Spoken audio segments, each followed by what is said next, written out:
இங்க ஒரு அம்மாக்கு 2 பசங்க இருப்பாங்க. இப்ப இவங்க 2 பேருக்குமே லஞ்ச் பாக்ஸ் ரெடி பண்ணியிருப்பாங்க. 2 பேருக்கும் ஒரே மாதிரி தான் லஞ்ச் பாக்ஸ் ரெடி பண்ணியிருப்பாங்களா? இப்போ அந்த தம்பி இருப்பான். அவன் வந்து ஓப்பன் பண்ணி பார்த்தா, அண்ணனோட லஞ்ச் பாக்ஸ்ல மட்டும் வந்து நெறைய கறியெல்லாம் வச்சிருப்பாங்க. ஆனா தம்பியோட லஞ்ச் பாக்ஸ்ல வெறும் சாப்பாடு மட்டும் தான் வச்சிருப்பாங்க. அது என்ன அண்ணனுக்கு மட்டும் இவ்ளோ ஒரு ஃபேவரட்டிசம்? என்ன பார்த்தா உனக்கு எப்படி தெரியுது? குப்பையில இருந்து தூக்கிட்டு வந்துட்டியா? அப்படின்ட்டு சண்டை போட்டு போவான். எப்பவுமே அண்ணன் தான் முக்கியம், நான்லாம் முக்கியமே கிடையாதுல்ல அப்படின்றதுனால இப்ப இந்த பையனை வந்து வீட்டை விட்டு வெளியே போயிடுவான். வெளியெல்லாம் வந்ததுக்கு அப்புறமா இப்போ சிட்டிக்கு போயிட்டு நல்லா படிச்சு நல்ல பெரிய ஆளாவே தான் ஆகியிருப்பான். வளர்ந்ததுக்கு அப்புறமா கூட இப்போ அவங்க அம்மாவையும் மறக்க முடியல, அவங்க அம்மா கையால செஞ்ச சாப்பாட்டையும் மறக்க முடியல. ஆனா அவங்க அம்மா வந்து இந்த மாதிரி பாரபட்சம் பார்த்ததையும் மறக்க முடியல. அம்மா கையால சாப்பிடணும் அப்படின்ட்டு ரொம்ப ஆசையா தான் இருக்கு. அப்பதான் ஒரு ரெஸ்டாரண்ட் கண்டுபிடிச்சிருப்பாரு. என்ன ரெஸ்டாரண்ட்னா இப்ப நம்மளோட மெமரிஸ்ல இருக்கிற சாப்பாட்டை இவங்க வந்து அப்படியே சமைச்சு கொடுப்பாங்க. இப்ப நார்மலா அந்த ரெஸ்டாரண்ட்க்கு போனோம் அப்படின்னா நம்மளுக்கு வந்து இந்த லஞ்ச் பாக்ஸ்ல எல்லாம் வந்து முன்னாடி காலத்துல ஸ்கூல்ல எல்லாம் கட்டி எப்படி தருவாங்களோ அதே மாதிரியே வந்து லஞ்ச் பாக்ஸ்ல தான் சாப்பாட்டையும் சர்வ் பண்ணுவாங்க. இப்போ வந்து அவங்க அம்மா கையால செஞ்சது வேணும் இல்ல பாட்டி கையால செஞ்சது வேணும் அப்படின்னா வந்து ஒரு ஆள் இருக்காங்க. அந்த ஆள் கிட்ட போயிட்டு அவங்க எந்த மாதிரி டிஷ்ஷை செய்வாங்க, எப்படி செய்வாங்க அப்படின்ட்டு நோட் பண்ணிப்பாங்க.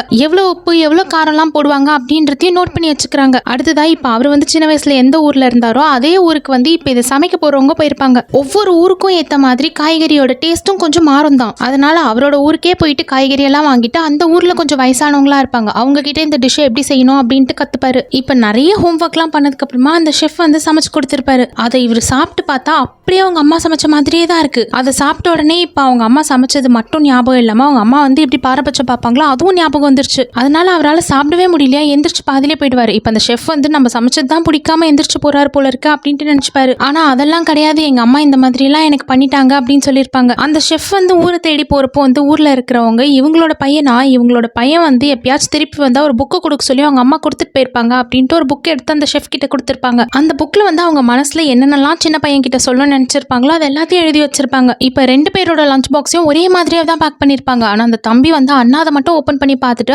அவருக்கு என்ன வச்சிருக்காங்க அப்படின்றதே பார்க்கல. எப்பவுமே அம்மானா நம்மளுக்கு பாரபட்சம் தான் பார்ப்பாங்க அப்படின்ற ஒரு எண்ணத்தை அவங்களே உள்ள வர வச்சுக்கிட்டு இந்த மாதிரி வந்து கோச்சுக்கிட்டு வெளியே போயிட்டாங்க. அவங்க அம்மா வந்து எத்தனையோ தடவை புரிய வைக்க ட்ரை பண்ணாங்க, ஆனா புரிஞ்சுக்கவே இல்லை. இப்ப எல்லா உண்மையும் புரிஞ்சுக்கிட்டாரு. ஆனா இப்ப போயிட்டு மன்னிப்பு கேட்டு மறுபடியும் அவங்க அம்மா கிட்ட பேசுறதுக்கு அவங்க அம்மா உயிரோட இல்லை, காலம் ரொம்ப தள்ளி போயிருச்சு.